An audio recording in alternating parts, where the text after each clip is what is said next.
Captain Jake Morrison stood on the bridge of his ship, the horizon's edge, watching the stars streak past the windows. His hand shook as he held the datapad. The words on the screen made his stomach turn cold. He had seen things that would change everything for humanity. 3 days ago, Jake had been excited. His crew was returning from their first meeting with the Zephyrian Empire. These aliens were supposed to be friendly. They had invited humans to talk about trade and peace. Jake thought it would be the start of something good for Earth. He was wrong. The Zephyrians had seemed polite at first. Their leader, a tall blue creature with 4 arms, had welcomed Jake and his team. They offered food and showed them around their massive ship. Everything seemed normal until Jake asked about visiting human colonies in their space. The alien's mood changed quickly. "You mean our new workers?" the Zephyrian leader had said with a cold smile. "Your people on New Haven are doing well under our care." Jake's blood ran cold. New Haven was a human colony with over 50,000 people. They were farmers and miners, not workers for aliens. "What do you mean by workers?" Jake had asked. The alien laughed. "Your species is too young to govern itself. We have taken control of New Haven for their own good. They work for us now. They are much happier this way." Jake tried to stay calm, but his heart was racing. "Our people are free. They have the right to choose their own leaders." Rights. The alien's eyes glowed brighter. "You have been in space for only 200 years. We have ruled the galaxy for over 10,000 years. Your people are like children. Children need adults to guide them." Jake wanted to argue, but he knew he was outnumbered. His small ship could not fight the massive alien fleet around them. He asked to leave, and the aliens let him go. They seemed to think it was funny. Now Jake was racing back to Earth with the worst news possible. 50,000 humans were slaves, and the aliens thought it was normal. Admiral Lisa Carter was waiting for Jake when his ship reached Earth's orbital station. She was a tough woman who had fought in the asteroid wars 20 years ago. Her gray hair was pulled back tight, and her blue eyes were sharp. She had been expecting good news about humanity's first contact with a major alien power. Jake's face told her everything. "Admiral, we have a problem." They walked to a private room where Jake told her everything. Lisa listened without speaking, but her hands gripped the table harder with each word. When Jake finished, the room was quiet for a long moment. 50,000 people, Lisa said finally, and they just took them. The Zephyrians say they're protecting them.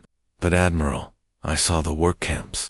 Our people are building weapons and ships for the aliens. They're not free to leave. Lisa stood up and walked to the window. Earth hung below them, blue and peaceful. "What else did they tell you?" "They said more ships are coming. They want to meet with our government." They called it a discussion about humanity's future in the galaxy. Lisa turned back to Jake. "That doesn't sound like a discussion. That sounds like a threat." Jake nodded. "Admiral, there's more. The Zephyrians aren't alone. They're part of something called the Galactic Council. 3 major powers control most of the galaxy. They make the rules for everyone else, and they think we need to follow their rules." "Yes, ma'am. They said we're too primitive to be independent. They want to put us under their protection." Lisa laughed, but there was no humor in it. Protection, just like they protected New Haven. 2 days later, Ryan Brooks stood in the Great Hall of the Galactic Council. He was Earth's best diplomat, a man who had solved conflicts between the Mars colonies and the Jupiter stations. But nothing had prepared him for this.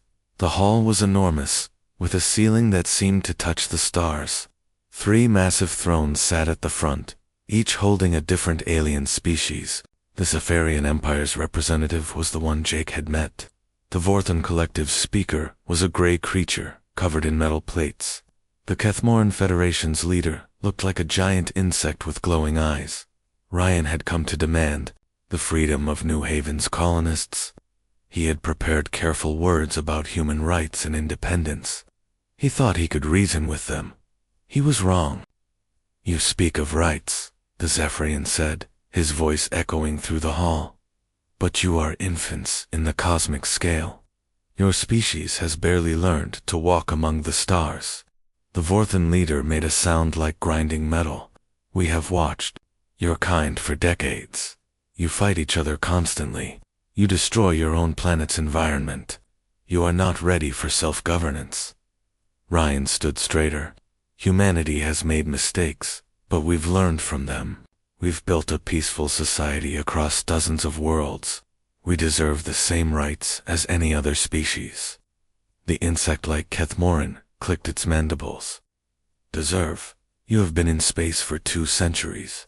We have built civilizations for 10,000 years. Your achievements are meaningless compared to ours. Then why are you afraid of us? Ryan asked. The question surprised even him. The 3 aliens looked at each other.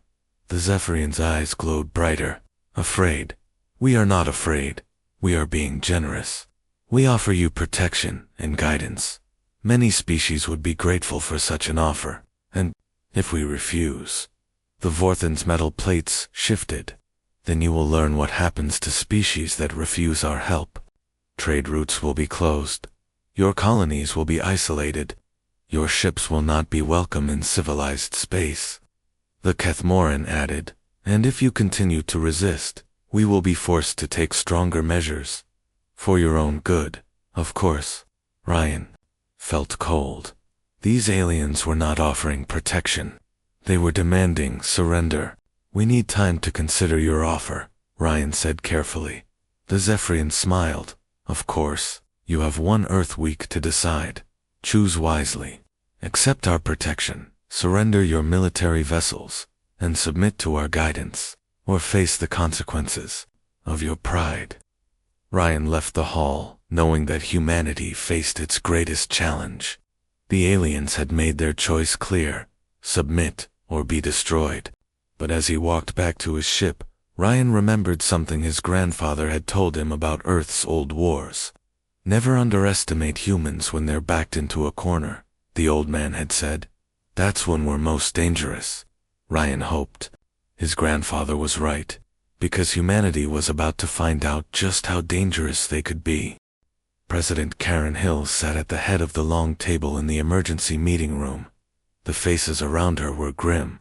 Outside the windows of the government building, she could see the lights of the city. People were going about their normal lives, not knowing that everything was about to change. Ryan Brooks had returned from the Galactic Council 3 hours ago. His report lay open on the table in front of everyone. The words were clear: submit or face destruction. So let me understand this, Karen said, her voice steady despite the fear in her chest. These aliens want us to give up our military, let them control our colonies, and accept their rule. And if we say no, they'll destroy us. Defense Secretary Tony Walsh nodded. That's what it comes down to, Madame President. They're not asking. They're demanding. Karen looked around the table. These were the smartest people on Earth, the ones who had guided humanity through the expansion to the stars. Now, they faced a choice that could end everything. What are our options? She asked. Tony opened his tablet. I see 3 possibilities. First, we submit. We give them what they want and hope they treat us well. Second, we try to negotiate. Maybe we can find a middle ground. Third, we fight. Fighting seems like suicide, said Foreign Secretary Linda Hayes. They have thousands of ships. We have maybe 200 military vessels. The math doesn't work. Admiral Lisa Carter leaned forward. The math we can see doesn't work. But there might be numbers they don't know about. Everyone turned to look at her. Karen raised an eyebrow. Explain. We've been assuming they know everything about our capabilities. But what if they don't? What if we have advantages they haven't considered? General Chris Baker, who commanded the Soul Defense Fleet, nodded slowly. Lisa's right. These aliens have been in space for thousands of years. They probably think they know everything about warfare. But we learned to fight differently. How so? Karen asked. They fight like they have all the time in the world, Chris said. Their battles probably last months or years. They move slowly, make careful plans. But humans fight fast. We adapt quickly. We improvise. Dr. Amy Foster, the head of the Quantum Research Division, had been quiet until now. She was a small woman with short brown hair and glasses, but her mind was one of the sharpest on Earth. "There's something else," she said. "They might not know about our recent breakthroughs." Karen turned to her. "What kind of breakthroughs?" Amy took a deep breath. "For the past 5 years, we've been working on projects that could change everything. Quantum disruptors that can shut down any electronic system, adaptive AI that learns from every battle, new armor that can repair itself." "Why haven't we heard about these?" Tony asked. "Because they weren't ready," Amy said, "and because we wanted to keep them secret. But the alien threat changes everything. We can deploy them now." Karen felt a spark of hope. "Are you saying we actually have a chance?" "I'm saying we have options they don't know about," Amy replied. "The question is whether we're willing to use them." The room fell silent. Everyone knew what she meant. If they fought and lost, humanity would face extinction. If they submitted, they would lose their freedom forever. "There's something else to consider," said Dr. Kevin Sharp, the technology specialist. "These aliens think they understand us. They think we're primitive and predictable. That's a mistake we can use." "How?" Karen asked. "They expect us to either surrender or fight like they do. Big fleets, slow movements, traditional tactics. But what if we don't? What if we fight like humans have always fought when we're outnumbered?" General Baker smiled grimly. "Guerrilla warfare. Hit and run. Make them chase shadows." "Exactly," Kevin said. "We've been in space for 200 years, but we've been fighting for thousands. We know how to be unpredictable." Karen looked at each person around the table. "So our real choice isn't between submission and destruction. It's between freedom and slavery." "That's right," Lisa said. "And there's one more thing. The aliens made a mistake when they took New Haven. They showed us who they really are. They're not protecting anyone. They're conquerors. Which means other species might be looking for a way to resist them too," Ryan added. "We might not be alone in this." Karen stood up and walked to the window. The city spread out below her, millions of people living their lives in freedom. Her decision would affect every human alive, and every human yet to be born. "Amy," she said without turning around, "how long do you need to prepare your new weapons? 3 days? Maybe 4? We've been testing them, but we need to install them on our ships." "Chris, how long to mobilize the fleet?" "Our main ships are already on patrol. We can have the full fleet ready in 2 days." Karen turned back to the table. "Then we have our answer. We don't submit. We don't negotiate. We show these aliens exactly what happens when they threaten humanity." "Madame President," Tony said carefully, "are you sure about this? If we're wrong, if we lose fighting, our children will know we tried to stay free," Karen said. "If we surrender, our children will be slaves, and they'll hate us for it." The room was quiet for a moment. Then Lisa spoke. "What about New Haven? We can't leave our people there." "We won't," Karen said. "Jake Morrison knows that system better than anyone. He'll lead a rescue mission while we handle the main fleet." "That's a lot of risk," Ryan said. Karen nodded. "Yes, it is. But freedom has always been risky, and these aliens made one big mistake." "What's that?" Tony asked. "They think we're weak because we're young. They think we'll break because we're small. But they've never seen what humans do when someone threatens our family." She looked around the table at each person. "In 6 hours, I'm going to speak to the people of Earth and all our colonies. I'm going to tell them that humanity chooses to stand free, that we will not bow to tyrants, no matter how old or powerful they think they are." "What if people panic?" Linda asked. "Some will," Karen admitted. but most will remember who we are. We're the species that climbed out of caves and reached for the stars. We're the ones who turned a dead rock into a garden. We're the ones who learned to work together instead of destroying each other. She paused, looking out at the city again.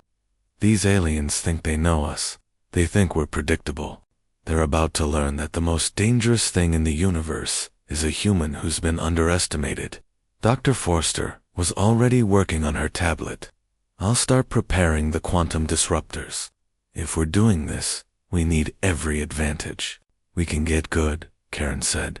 And Amy, make sure they're ready.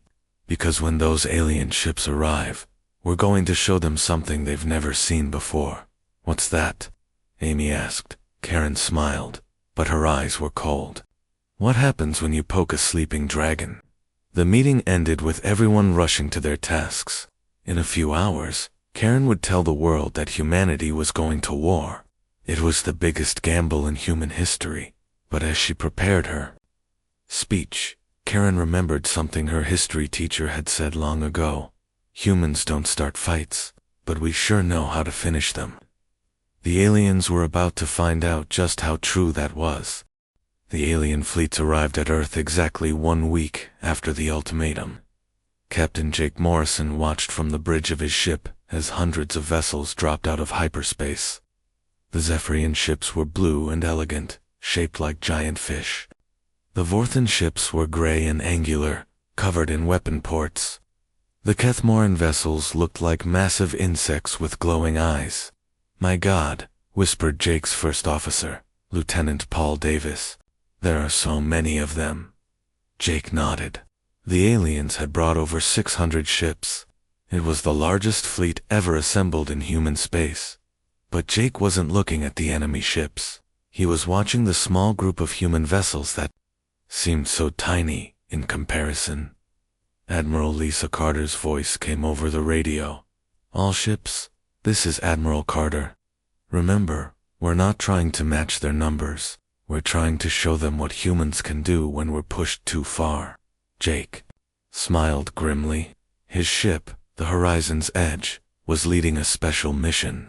While the main fleet dealt with the aliens around Earth, Jake would take 20 ships to New Haven. They had to rescue the 50,000 humans trapped there. Sir, said his communications officer, we're getting a message from the alien fleet. Put it through, Jake said. The screen flickered, and the Zephyrian leader appeared.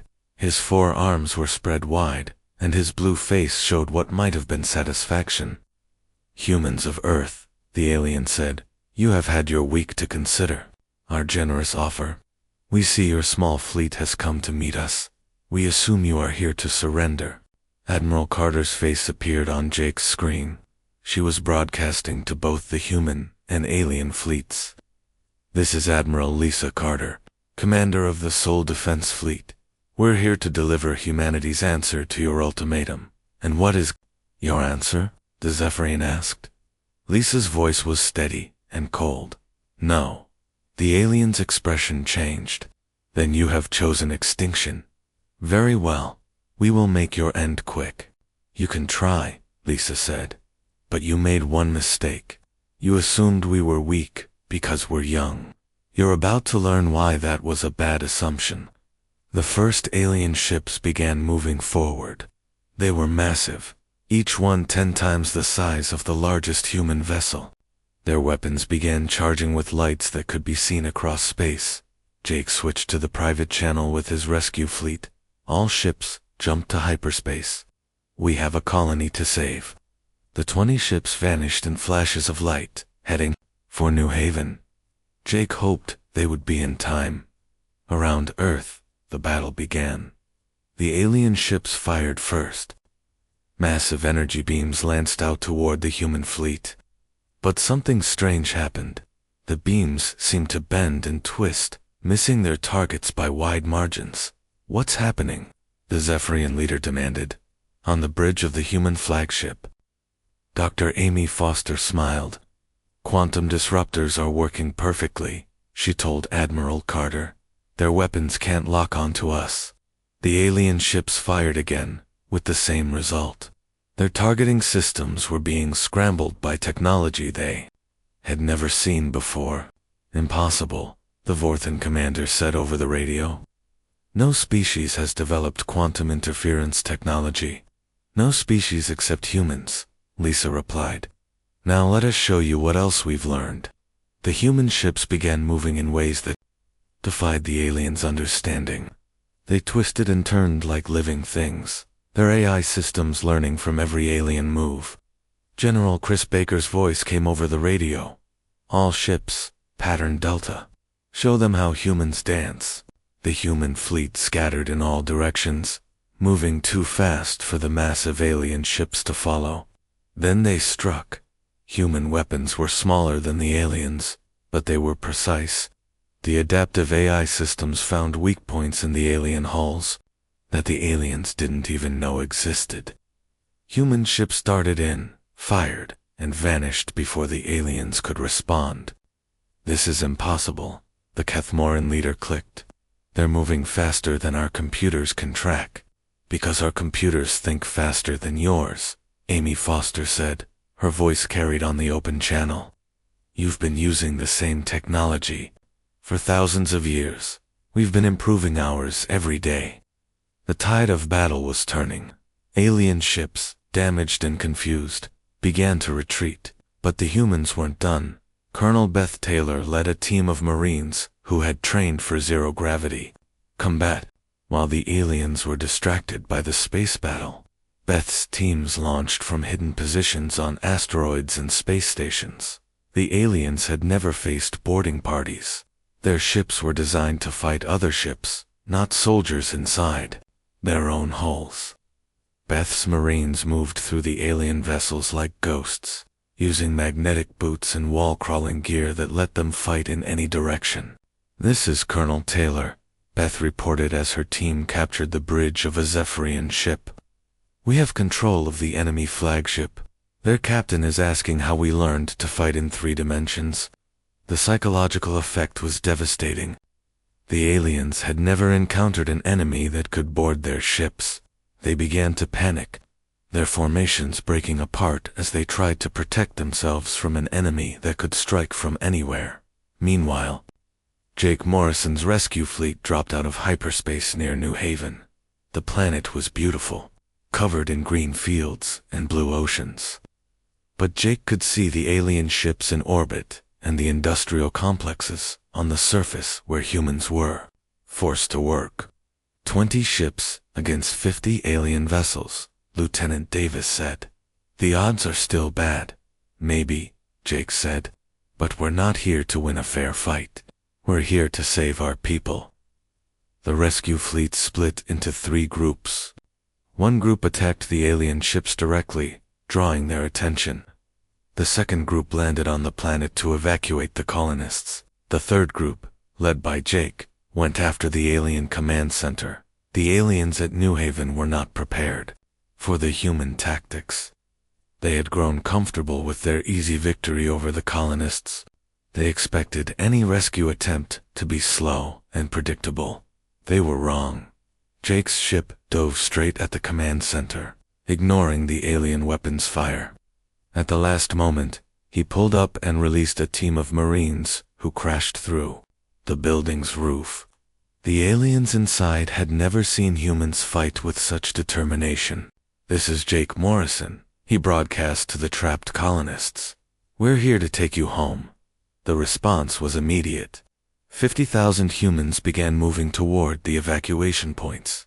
But they weren't just running. Many of them picked up tools and weapons, turning on their alien captors. We've been waiting for you, said colony leader Mark Johnson as he joined Jake's team. We knew Earth wouldn't abandon us. Never, Jake said. But we need to move fast.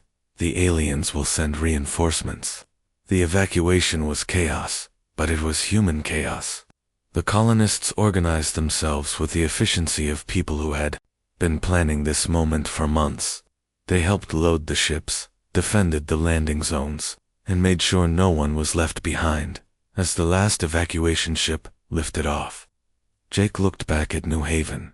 The aliens were regrouping, but it was too late. The humans were free. All ships jumped to hyperspace, Jake ordered. We're going home. Back at Earth, the battle was ending. The alien fleet was retreating, their ships damaged and their pride broken. They had come to destroy a primitive species and found themselves outfought by an enemy they had completely underestimated. Admiral. Carter's voice filled the space around Earth. Attention, alien fleets. You came here to force us to surrender. Instead, you've learned what every conqueror in human history has learned. We don't break, we don't bow, and we don't forget. The Zephyrian leader appeared on screen one last time. His confident expression was gone, replaced by something that might have been fear. This is not over, he said. No, Lisa agreed. It's not. But next time you think about threatening humans, remember this day. Remember that we're not the weak species you thought we were. The alien fleets jumped to hyperspace, leaving Earth's space for the first time in a week. The humans had won, but Jake knew this was just the beginning. As he brought the rescued colonists home, Jake realized that everything had changed. Humanity was no longer the young species begging for acceptance. They were the ones who had faced down the galactic powers and won. And the galaxy would never be the same. 2 weeks after the battle at Earth, Ryan Brooks stood once again in the Great Hall of the Galactic Council. But this time, everything was different. The 3 alien leaders, who had seemed so powerful before now, looked smaller. Their confidence was gone, replaced by something Ryan had never seen in their eyes before: respect and fear. You have requested another audience, the Zephyrian leader said. His forearms no longer spread in dominance, but folded defensively. We assume you wish to discuss terms of surrender. Ryan smiled. Oh, I'm here to discuss terms, but not our surrender. I'm here to tell you about the new rules. The Vorthan representative's metal plates shifted nervously. New rules. You are still just one species among thousands. Your victory was unexpected, but you cannot change the way the galaxy works. Can't we? Ryan asked. He touched a button on his tablet, and the Great Hall filled with holographic displays. Let me show you what we've been doing while you've been licking your wounds. The first display showed a star map of the galaxy. Red dots marked human colonies and bases, but there were far more red dots than the aliens had expected. Impossible, the Kethmoran leader clicked. You have colonies in only 12 systems, had Ryan corrected. We had 12 known colonies, but humans have been busy for the past 200 years. We've been exploring, setting up outposts, making friends. We just didn't tell you about all of them.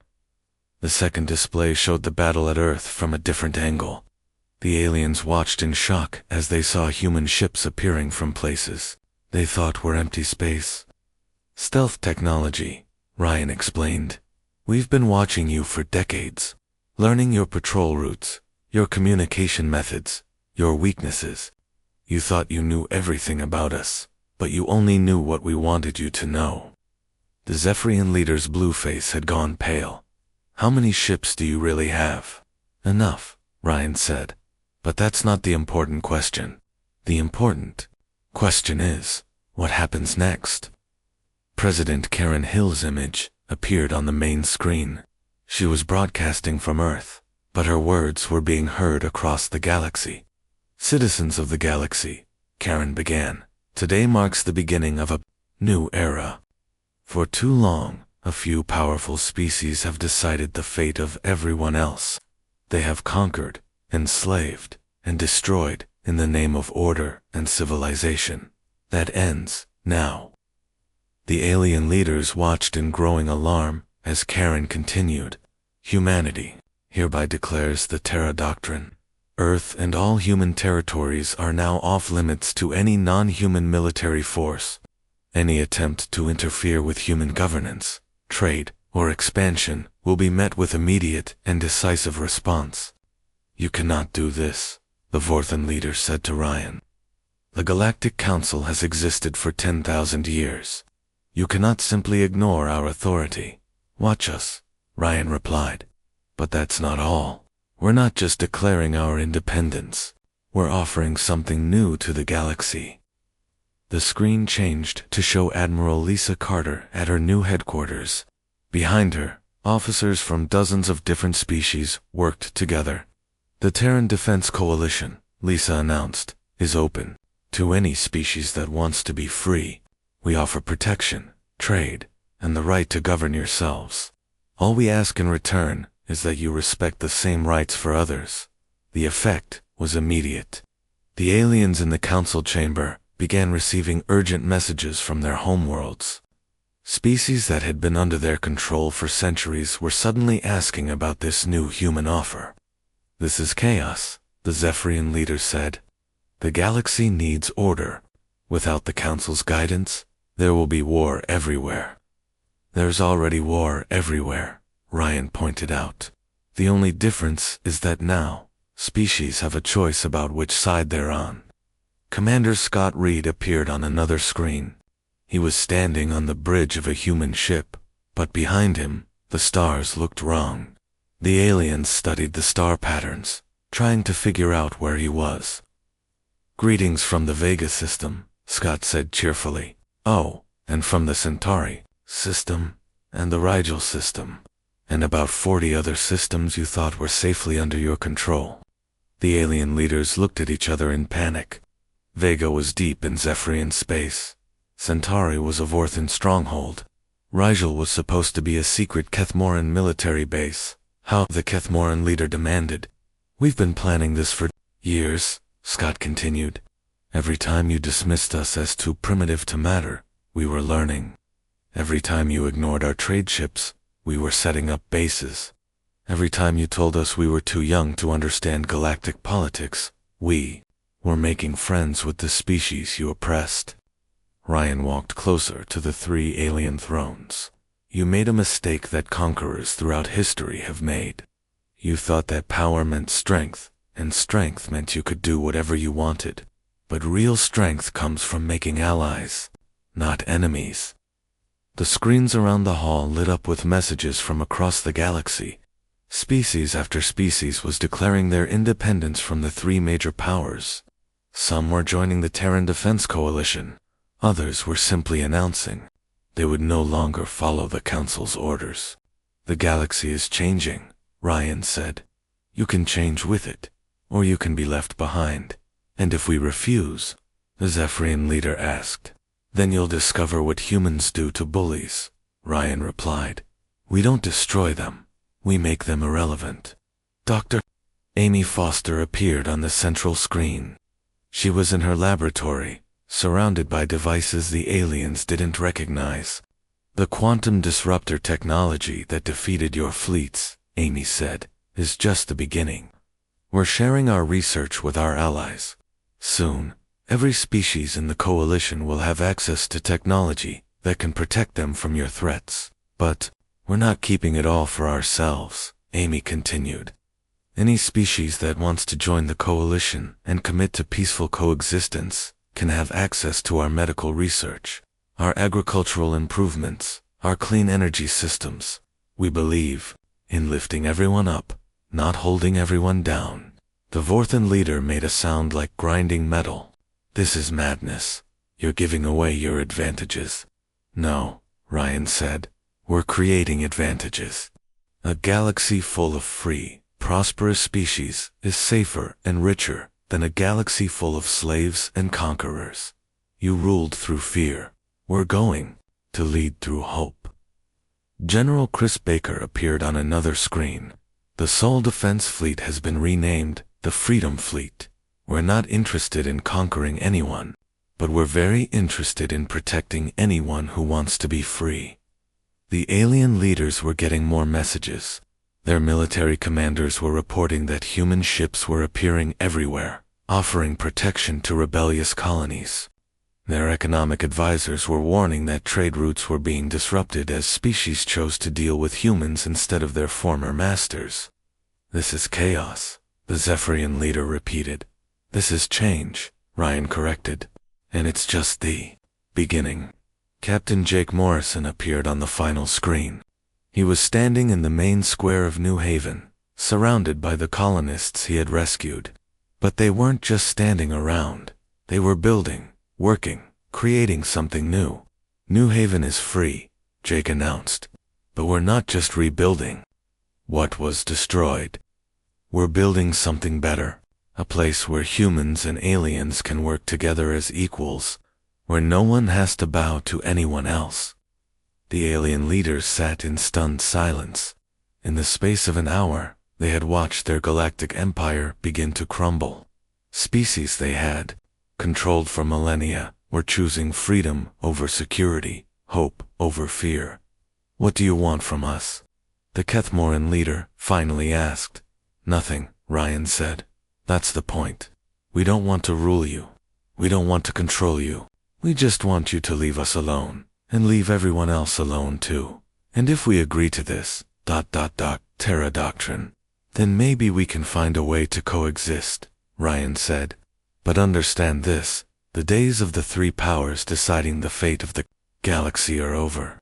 There's a new player now, and we play by different rules." He turned to leave, then paused. "Oh, and one more thing. The next time you think about threatening someone because they're young or small or different, remember what happened when you threatened us. Because we're not the only species that's tired of being told what to do." As Ryan left the hall, the alien leaders stared at the screens showing the transformation of their galaxy. For 10,000 years, they had been the ones making the rules. Now, a species they had dismissed as primitive was rewriting everything. The age of human dominance had begun, and the galaxy would never be the same. 1 year later, Captain Jake Morrison stood on the bridge of his new ship, the Liberty's Dawn. Through the windows, he could see the trade station orbiting Kepler 44b, a world that had been under Zephyrian control just 12 months ago. Now it was free, and beings from dozens of species moved through the station in peace. "Captain," said his first officer, Lieutenant Sarah Kim, "we're getting a distress call from the Rigel system. Pirates are attacking a merchant convoy." Jake smiled. "Set course for Rigel. Maximum speed." The Liberty's Dawn was nothing like his old ship. It was bigger, faster, and carried technology that would have seemed impossible a year ago. But more importantly, it carried the flag of the Terran Defense Coalition. And that flag meant something now. As they jumped to hyperspace, Jake thought about how much had changed. The galaxy that had seemed so hostile and controlled was now full of possibilities. Species that had been enemies for centuries were working together. Trade routes that had been closed for millennia were open again. Dr. Amy Foster was on the bridge, checking the ship's new systems. Her quantum research had revolutionized space travel, making it possible for Coalition ships to appear anywhere in the galaxy within hours. "The pirates won't be expecting us," Amy said. "Their information is probably weeks old. They still think human ships are slow and weak." "Some people never learn," Jake replied. They dropped out of hyperspace near Rigel to find 3 pirate ships attacking a convoy of merchant vessels. The pirates were Kethmoran, members of a species that had once ruled this part of the galaxy. Now they were reduced to stealing from traders. "This is Captain Morrison of the Liberty's Dawn," Jake broadcast. "You are attacking ships under Coalition protection. Surrender immediately or face the consequences." The response was predictable. The pirates fired at the human ship, expecting an easy victory. Their weapons struck the Liberty's Dawn's shields and did nothing. "Pirates never were very smart," Sarah commented. Jake nodded. "Disable their engines. Try not to hurt anyone." The battle was over in minutes. The Coalition ship's advanced weapons systems precisely targeted the pirates' engines, leaving their ships helpless but their crews alive. Jake had learned that showing mercy was often more effective than showing strength. "This is Captain Morrison to the merchant convoy," Jake announced. "You're safe now. Is anyone hurt?" The response came from a Vorthan captain whose metal plates were flickering with gratitude. "No injuries, Captain Morrison. Thank you for responding so quickly." That's what we're here for, Jake replied. The trade routes are free for everyone. Now, as they escorted the convoy to safety, Jake received a message from Admiral Lisa Carter.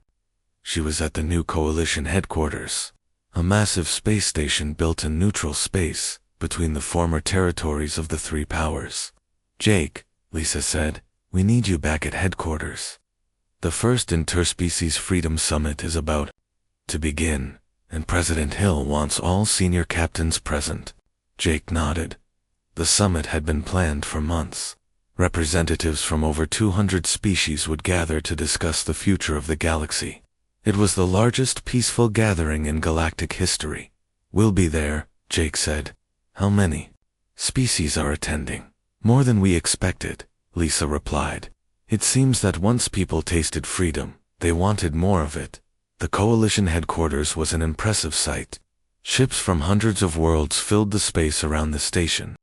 Jake recognized some designs, but many were from species he had never encountered.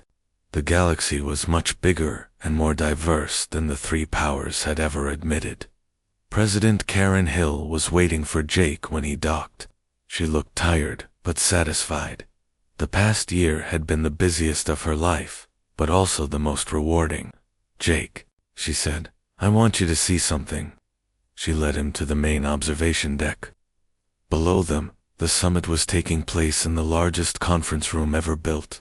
Hundreds of beings from across the galaxy were talking, arguing, and working together to create something new. A year ago, most of these species had never met, Karen said. The three powers kept everyone separated, afraid that we might work together. Now look at them. Jake watched a group of insectoid beings working with humanoid traders to plan new shipping routes. Nearby, aquatic species were discussing water rights with desert dwellers. It was chaos, but it was productive chaos. The Zephyrians asked for a meeting, Karen continued. They want to discuss joining the Coalition. Jake raised an eyebrow. After everything they did. People change, Karen said. Or maybe they just realize that being part of something is better than being left out. The new Zephyrian government overthrew the old emperor. They're calling themselves the Zephyrian Republic now, and the Vorthons, still thinking about it. The Kethmoran Federation collapsed entirely. Most of their member species joined us individually. General Chris Baker joined them on the observation deck. He was wearing the new Coalition uniform, a simple design that emphasized function over intimidation. The Freedom Fleet is up to 800 ships now, Chris reported. We have volunteers from 60 different species. Turns out a lot of beings want to help protect freedom. Any problems with species working together? Jake asked. Fewer than you'd think, Chris replied. When people are fighting for the same cause, they find ways to get along. And Dr. Foster's translation technology helps. Amy Foster appeared as if summoned by her name. She was carrying a tablet full of data, as usual. The technology sharing program is exceeding all expectations, Amy reported. We've helped 12 species develop clean energy. 8 species improve their agriculture, and 15 species upgrade their medical care. In return, we've learned techniques that will advance human knowledge by centuries. Any regrets about sharing our advantages? Karen asked. None, Amy said firmly. A smart ally is better than a weak enemy. And we're learning that humans aren't the only clever species in the galaxy. We're just the ones who are willing to share. Commander Scott. Reed appeared on the observation deck's main screen. He was broadcasting from the bridge of his ship, somewhere in the outer rim of the galaxy. President Hill, Scott said, you need to see this.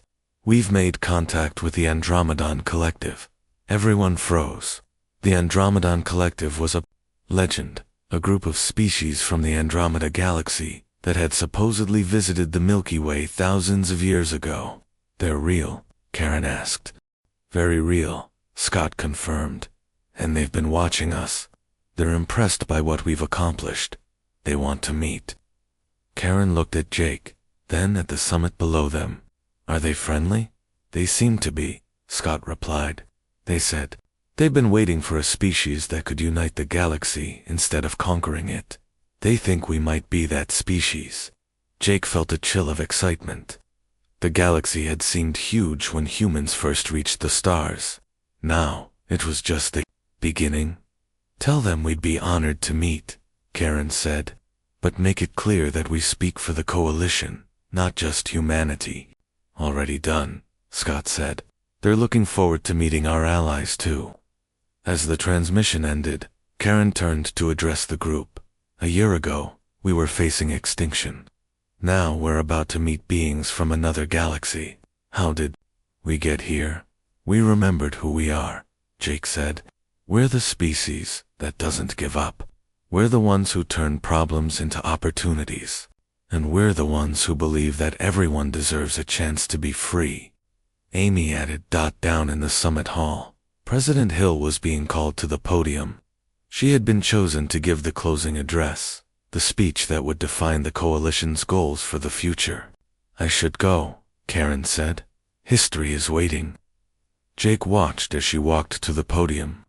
The hall fell silent as hundreds of beings from across the galaxy turned to listen to the human who had changed everything.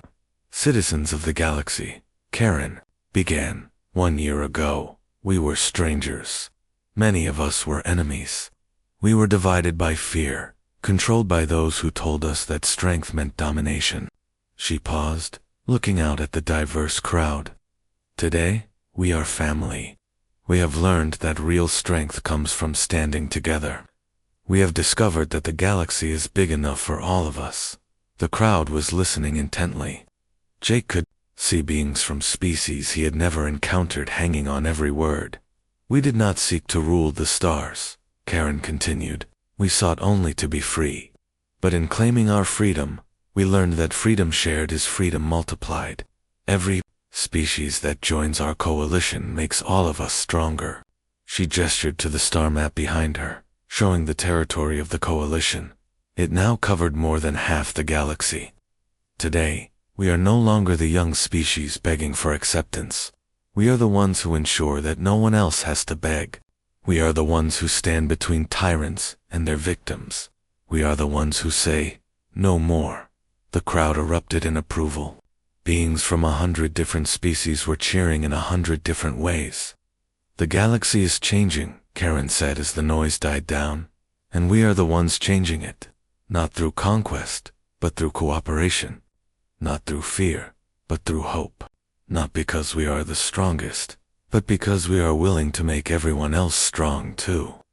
She looked directly at the camera, knowing that her words were being broadcast across the galaxy. To those who still believe that might makes right, to those who still think they can control others through fear, to those who still believe that some species are born to rule and others to serve, I have a message.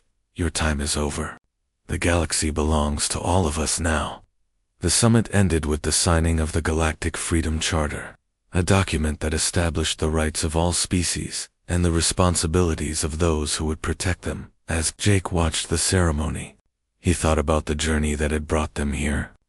From the moment he had discovered the enslaved colony at New Haven, to this day, when hundreds of species were choosing freedom over oppression. It had been an incredible transformation. His communication device chimed. A message from the Andromedan collective was waiting. They wanted to meet next month, at the edge of the galaxy, where the two star systems touched. Jake smiled. The galaxy had become a much bigger place, but also a much friendlier one. And somewhere out there, among the stars, other species were probably looking up at the sky and wondering if they were alone. They weren't. The coalition was growing, and the message was spreading. Freedom was contagious. Hope was stronger than fear, and the galaxy was big enough for everyone. The age of human dominance had become the age of galactic cooperation, and Jake Morrison, the captain who had started it all by refusing to abandon his people, was ready for whatever came next. The stars were calling, and this time, they were calling to friends.